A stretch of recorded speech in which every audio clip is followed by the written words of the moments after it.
지난주 우리는 죽음이라고 하는 주제, 죽음이라고 하는 이 주제를 아름다운 식구처럼 이야기했던 우리 다윗 왕의 마지막 말을 확인한 적이 있었어요.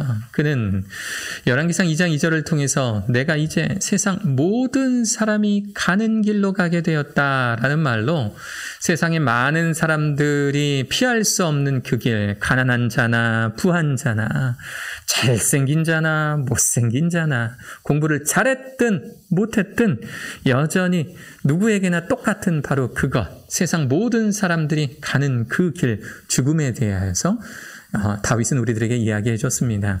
그래서 우리가 지난주에 살펴봤던 그 본문의 내용은 다윗이 이제 인생을 마무리하게 되었을 때 이제 내가 곧 죽겠구나라고 할 때 자신의 사랑하는 아들 솔로몬, 이제 곧 왕위를 물려주고 차기 왕이 될 그 솔로몬을 앞에 두고 했던 축복을 우리가 다윗의 축복이라는 제목으로 함께 말씀을 나누었습니다.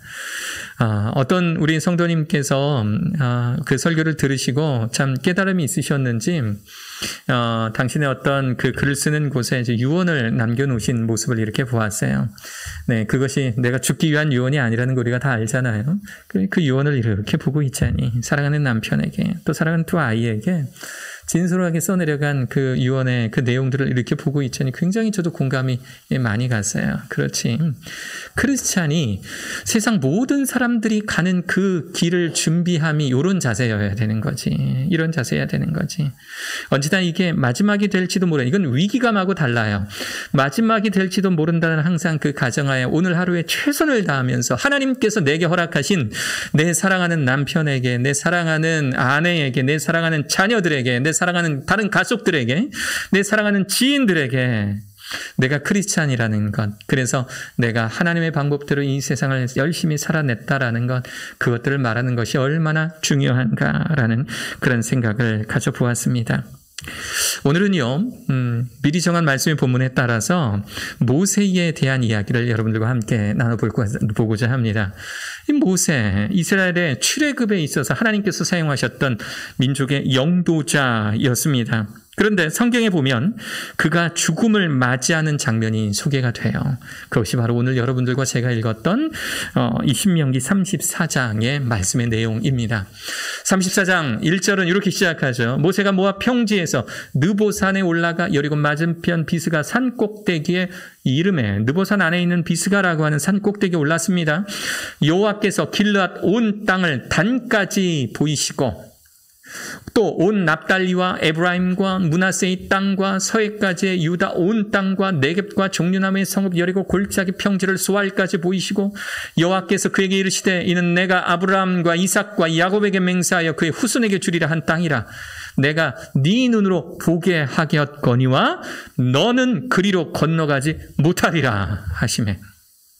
지금 어떤 일이 벌어지고 있냐면 하나님께서 이스라엘 민족에게 약속하신 가나안 땅을 보여주세요. 모세 앞에서 보여주세요. 그런데 보여주시면서 어떤 말씀하시냐면 너는 거기 못 들어갈 거야 라고 말씀해 주시는 겁니다.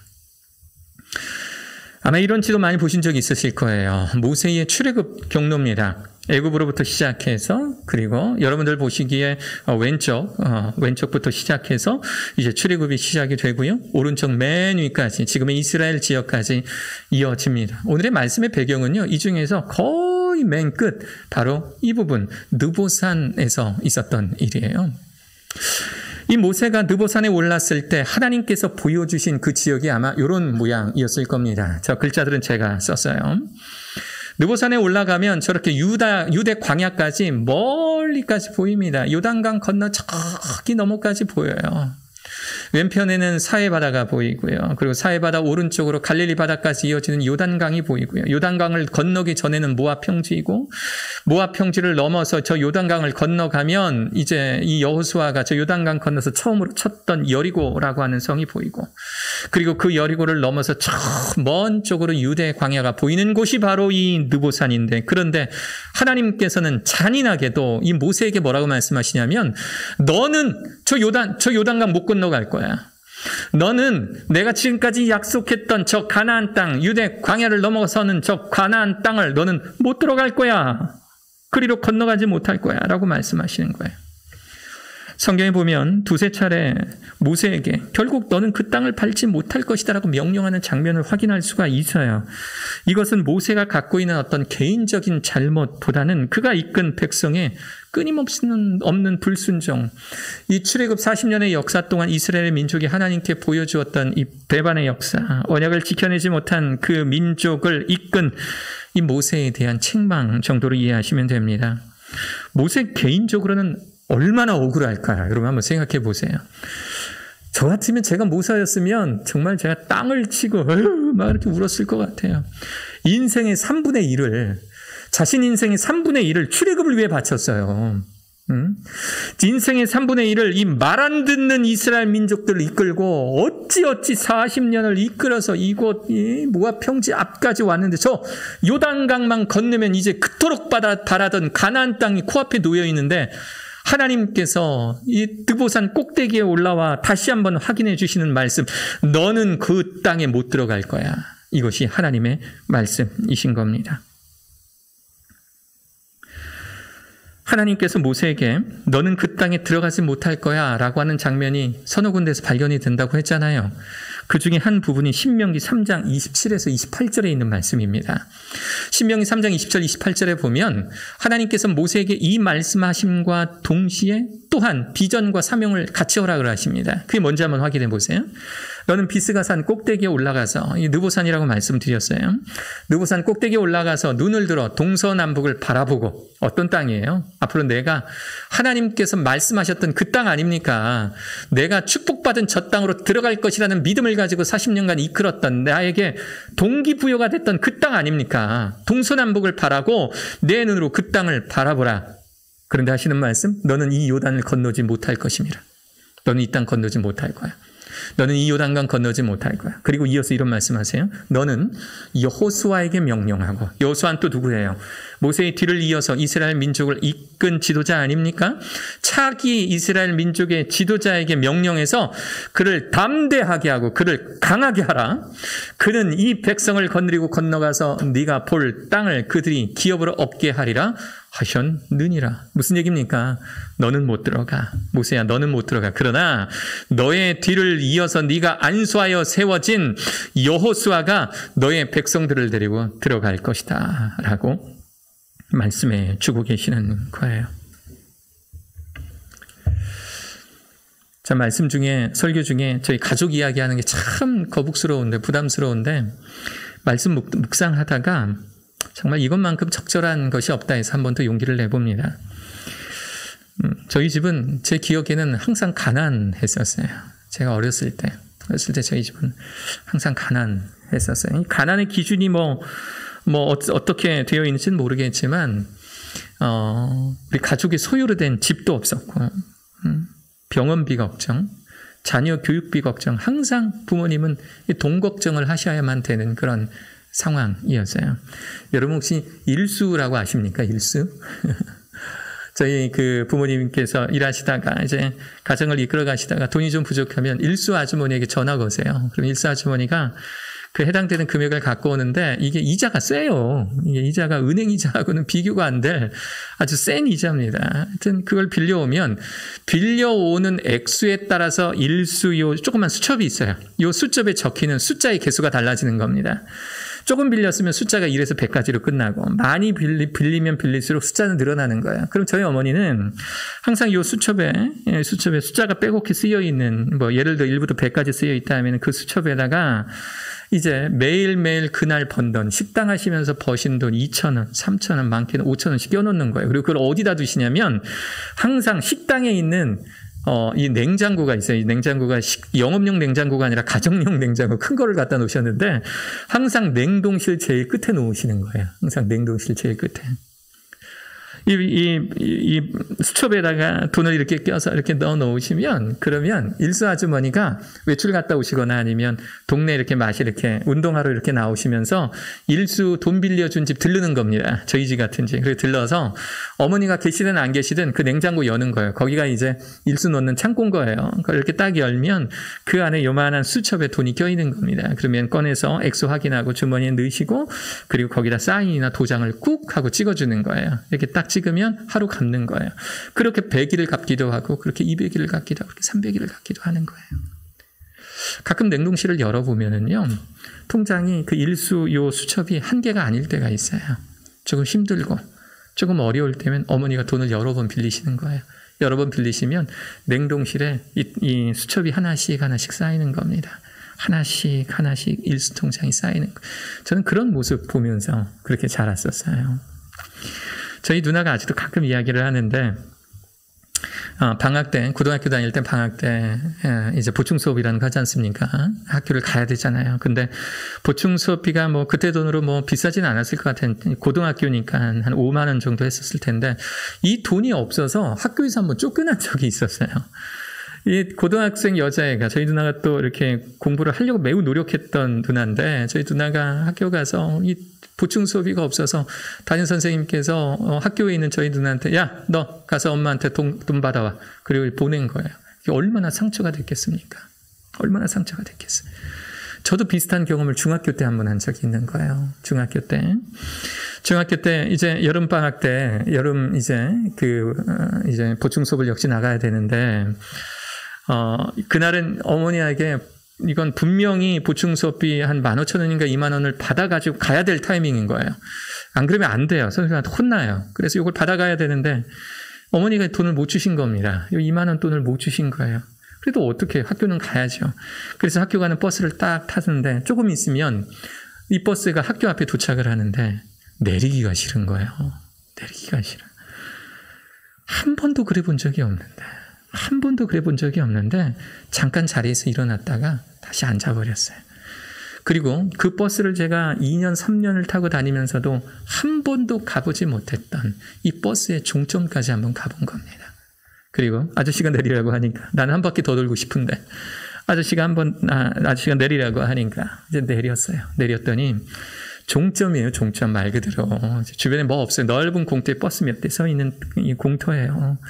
저쪽으로 무슨 학교 하나가 보이는 것 같고 저쪽으로는 무슨 마을도 있는 것 같은데 어디로도 가기 싫어서 그 종점이 이제 그 운동장처럼 흙바닥이에요. 거기다 이제 신발로 이 발끝으로 그림을 그리는 겁니다. 이렇게 그림 그리는 거예요. 그렇게 몇 시간을 있었나 몰라요. 거기서 그렇게 몇 시간을 바닥에 그림 그리고 있다가 학교 끝날 때쯤 되니까 다시 버스를 타고 집으로 돌아온 적이 있었어요. 중학교 때 한참 사춘기를 겪고 있었던 그때 그 남자아이가 공터에서 발끝으로 그림을 그릴 때 무슨 생각했겠어요, 여러분? 우리나라의 평화적 통일을 위해 기도했겠습니까? 아니요. 우리 가족의 삶이라든가 앞으로 나의 진로라든가 이런 것들이 그냥 좀 암담하게 느껴지는 거예요. 어떤 생각을 해봤냐면, 저희 집은, 저는 이제 모태신앙이니까 저희 부모님께 항상 보며 자랐던 게 신앙생활의 정도에 대해서 배웠어요. 특히 우리 어머니는 항상 집안이 어렵고 가난하고 막 돈에 쪼들려도 항상 이 일수 통장에도 물론 돈을 넣으셨지만 거기에 넣는 것보다 먼저 헌금할 돈을 성경책에 넣는 습관을 가지고 계셨어요. 그래서 성경책 열어보면 항상 호떡 굽다가 집어넣은 기름때 묻은 1,000원짜리 뭐 이런 것들이 항상 이 성경책 속에 들어있는 것을 보며 자랐는데, 그리고 하나님께 그렇게 헌금하는 것을 기쁨으로 알고 즐거움으로 알고 그렇게 헌금하셨는데 하나님은 우리 가정에 기쁨으로 돈을 허락하시지는 않는 것 같은 거예요. 우리 집은 하나님께 기쁨으로 드렸잖아요. 그러면 하나님께서 역시 기쁨으로 우리 집에 좀 물질적 축복을 주시면 참 좋겠는데, 우리 집은 항상 이 재정적인 문제 때문에 너무 힘들고 공부하고 결국에는 나도 보충 수업비 내지 못해서 바닥 긁고 있는 내 모습을 보고 있자니 한없이 하나님이 원망스러워지는 겁니다. 그때 처음으로 하나님과 우리의 관계가 정말 불공평하다라는 생각하셨었어요. 참 불공평한데, 우리 엄마 아빠는 교회에 참 헌금 열심히 하시는데 근데 왜 하나님은 우리들에게 그만큼 보응하지 않으시지 하는 그런 생각과 그런 영적 갈등이 그 시기부터 심해졌던 것 같습니다. 최근에도요, 정말 최근이에요. 이제 저희 부모님 댁을 이제 갔는데 저희 부모님 댁 앞에 뭐 주차장이 따로 있는 게 아니니까 노상이 이제 주차하지 않습니까? 저희 아버지가 최근에 옛날에 타고 다니시던 차가 자꾸 이제 고장이 나니까 지인분한테 이제 SUV, 이제 옛날 스포티지를 사신 거예요. 그런데 옛날 차나 새로 사신 차나 제 눈에는 비슷해 보여요. 언제 쓸지 모르는 건 그냥 매한가지 같은 거예요. 매한가지 같은 거예요. 아버지의 차를 이렇게 보고 있는데 그때 중학교 때 느꼈던 그 감정이 다시 살아나는 겁니다. 제 안에서. 저는 컸잖아요. 이제 목사가 됐잖아요. 목사가 됐는데도 아버지 그 차를 보면서 자꾸 하나님이 원망스러운 거예요. 하나님, 좀 우리 아버지 어머니 고생 많으셨으니까 경제적으로 좀 풍요롭게 해주셔서 차도 좀 좋은 거 타게 해주시면 참 좋을 텐데 하나님 왜 그러실까요? 하는 그런 생각 들었어요. 문을 열고 들어가니까 마당에 이제 있는 뭐 여러 가지 닭동산이들 그리고 이제 시골 주택이니까 거미줄도 많잖아요. 거미줄을 바라보니까 더 마음속이 답답해지는 겁니다. 그 잊은 줄만 알았던 그 30년도 훨씬 더 지난 그 일들이 제 마음속에서 불현듯 솟아나기 시작하는 거예요. 이런 마음을 한번 품기 시작하니까요. 그날 하루는요. 완전히 망쳤습니다. 내 마음속에서 불만투성이, 내 마음속에서 불평, 하나님은 불공평하다라는 생각들이 자꾸 내 마음속을 감싸는 이 불편한 하루를 보내고 있었어요. 저녁에 책상에 앉아서 이제 다음날 전할 사사기의 말씀을 묵상하는 겁니다. 그런데 사사기의 말씀 2장의 첫 구절을 가지고 묵상을 하다가 자꾸 눈에 들어오는 거슬리는 한 단어들이 있어요. 자꾸 눈에 들어오는 거슬리는 단어들, 그것이 뭐냐면 사사기 2장 1절의 이 말씀이에요. 그럼 보세요. 일단 말씀을 읽고 해석해 드릴게요. 여호와의 사자가 길갈에서부터 복임으로 올라와 말하되 내가 너희를 애굽에서 올라오게 하여 내가 너희의 조상들에게 맹세한 땅으로 들어가게 하였으며 또 내가 이르기를 내가 너희와 함께한 언약을 영원히 어기지 아니하리니. 이게 무슨 상황이냐면 하나님께서 이제 여호수아를 통해서 가나안 땅을 정복하게 하셨습니다. 이제 가나안 땅을 정복한 것까지는 이제 이루어졌어요. 그런데 그 땅에 이미 살고 있었던 민족들이 너무 강하니까 이 이스라엘 민족들이 그 땅을 이 정복을 했으나 완벽한 점령은 하지 못한 거예요. 그래서 이스라엘 민족들이 고민하는 겁니다. 차라리 저 땅에 있는 사람들과 같이 살까? 같이 살까? 내쫓으면 또 북수해 올 거잖아요. 그러니까 같이 살까? 고민하고 있는 거예요. 하나님의 명령하고는 다른 겁니다. 하나님은 다 내쫓고 다 내어 쫓으라라고 말씀하셨는데 이들이 고민하는 겁니다. 고민하고 있으니 하나님께서 2장 1절을 통해서 이스라엘 민족에게 말씀하시는 거예요. 여호와의 사자가, 여호와의 메신저가 길갈에서도 복임으로 올라 말하되 내가 너희를 애굽에서 올라오게 했다. 내가 너희를 애굽에서 올라오게 했다. 내가 너희의 조상들에게 맹세한 땅으로 들어가게 했으며 또 내가 이르기를 내가 너희와 함께한 언약을 영원히 어기지 않을 거다. 그러니까 두려워하지 말라는 거예요. 요점은. 두려워하지 말고 해라. 부딪혀라. 강하고 담대하게 부딪혀라. 부딪히면 그러면 이루어질 거다라는 거예요. 내가 너희를 애굽에서 인도해냈고 또 앞으로 너희와 늘 언제나 이 언약 속에서 함께할 것이라는 걸 강조하시는 말씀인데 이 말씀을 읽다가 공감이 안 되는 게 하나가 있어요. 그게 뭐냐면 애굽에서 출애굽했던 그 사람들과 현재 가나안 땅에 정착한 사람들은 다른 사람들이에요, 여러분. 다른 사람들. 무슨 얘기냐면 출애굽할 때 시작했던 그 출애굽할 때 처음 출발했던 사람들은요 40년 전 그들의 아버지 어머니들인 겁니다. 지금 이 땅에 정착해 있는 사람들은 아니에요. 그리고 40년이 지나면서 우리가 출애굽 강의 설교할 때 여러분 들으셨지만 그 안에서 세대가 바뀌어요. 40년이면 세대가 바뀌는 거예요. 세대가 바뀌어서 정작 이스라엘 땅에 도착을 해서 가나안 땅에 정착을 해서 그 땅에 들어갔을 때는 지도자도 바뀌었잖아요. 모세에서 여호수아로 바뀌고 그 땅에 대해서 가나안 땅에 불평 불만했던 사람들은 모두 하나님의 그 계시하심 예시하심으로 인해서 이 광야에서 오늘 김창태 집사님이 부르셨던 그 광야에서 모두 다 죽고 그 땅에 들어간 사람들은 새로운 사람들이었던 거예요. 그러니까 우리의 시각으로 제 눈의 시각으로 봤을 때는 이 사람과 저 사람은 달라요. 그런데 하나님은 뭐라고 말씀하시냐면 내가 너희를 애굽에서 올라오게 했다라고 말하는 거예요. 내가 너를 애굽에서 올라오게 했다. 그리고 맨 뒤에 보면 내가 너희와 함께한 언약을 영원히 어기지 않겠다. 이게 무슨 말씀일까? 이거 혹시 해석을 잘못했나 싶어서 히브리어를 찾아봤어요. 히브리어를 찾아보니까 히브리어에 인칭이 있습니다. 인칭. 우리도 인칭이 있잖아요. 나, 너 이렇게 인칭이 있잖아요. 이 이스라엘 사람들을 호칭할 때 하나님은요, 저 색깔이 좀 다른 두 부분이 에켐이라고 하는 단어, 에켐. 정확하게 저 에켐은 바로 해석이 돼요. 너예요, 너. 분명히 40년 전에 출발했던 사람과 40년 뒤에 도착했던 사람이 세대가 바뀌어서 다른다 할지라도 하나님 보시기에는 하나의 인격체인 겁니다. 아버지의 때에 출발해서 아들의 때, 딸 때에 그 땅에 도착을 했다 하더라도 하나님께서는 너예요, 너. 내가 너를 애굽에서 인도해낸 거야. 내가 너와 그 예전에 맺었던 언약, 그 언약은 자신들의 조상들과 맺었던 언약임에도 불구하고 하나님은 뭐라고 말씀하시냐면 내가 너와 맺은 언약을 어기지 않고 너와 함께 있을 거야 라고 하나님 말씀해 주고 계시는 겁니다. 하나님 입장에서는요, 아버지의 때나 아들의 때나 하나의 인격체로 보시고 계시는 거예요. 우리는 시간이 다르고 공간이 다르면 다른 사람으로 간주를 하지만 그러나 하나님께서는 그 아버지의 때와 아들의 때를 같은 곳으로 보고 계신다라는 겁니다. 에켐, 내가 너를 인도했고 너와 함께 하겠다. 이 말씀을 묵상하고 집으로 돌아가서요, 이제 제 아이와 함께 이제 거실에서 놀다가 저희 집 와보신 분은 아시겠지만 뷰가 아주 멋진 곳 아닙니까?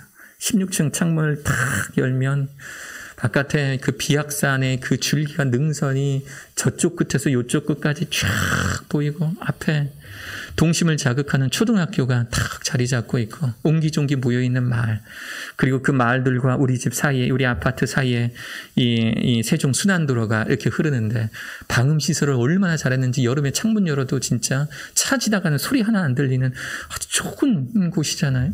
이런 곳을 아이와 이렇게 바라보고 있는 거예요.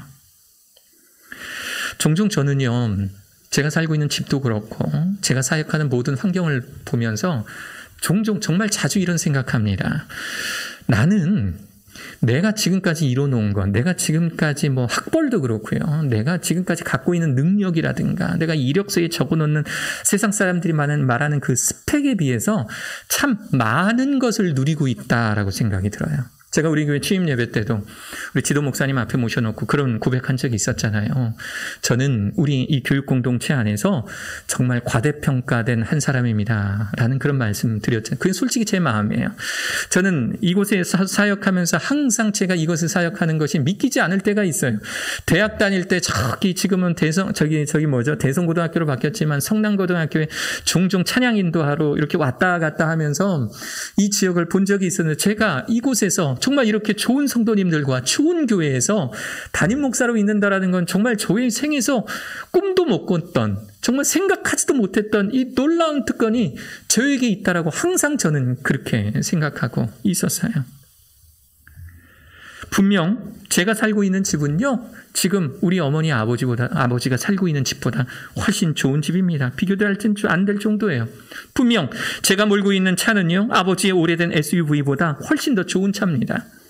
분명 제가 먹는 음식들은 부모님께서 드시는 음식보다 더 비싸고요, 더 좋은 음식이에요. 30년 전에 보충 수업비가 없어서 거리를 배회하면서 왜 하나님은 우리 집에 기쁨으로 돈을 주시지 않았을까라고 비관하고 있었는데, 하나님은요, 그 물질의 축복을 우리 부모님들께 주시는 것이 아니라 저를 포함해서 우리 부모님들의 사남매에게, 저를 포함해서 우리가 수고한 것보다 더 많은 것을, 우리가 노력한 것보다 더 많은 것으로 하나님께서 우리 부모님의 자녀들에게 나누어 주셨다라는 사실을 제가 이 사사기 2장 1절의 에켐이라는 단어를 이해하고 내 사랑하는 아이와 함께 우리가 살고 있는 이 모습을 16층에서 내려다보며 정말 정확하게 마음속에 절실히 느껴지는 거예요. 그렇구나, 이거구나. 우리 부모님이 그렇게 어렵고 힘들게 살아가시면서도 지키려고 했던 바로 그것, 자녀들에 대한 신앙, 자녀들에 대한 축복.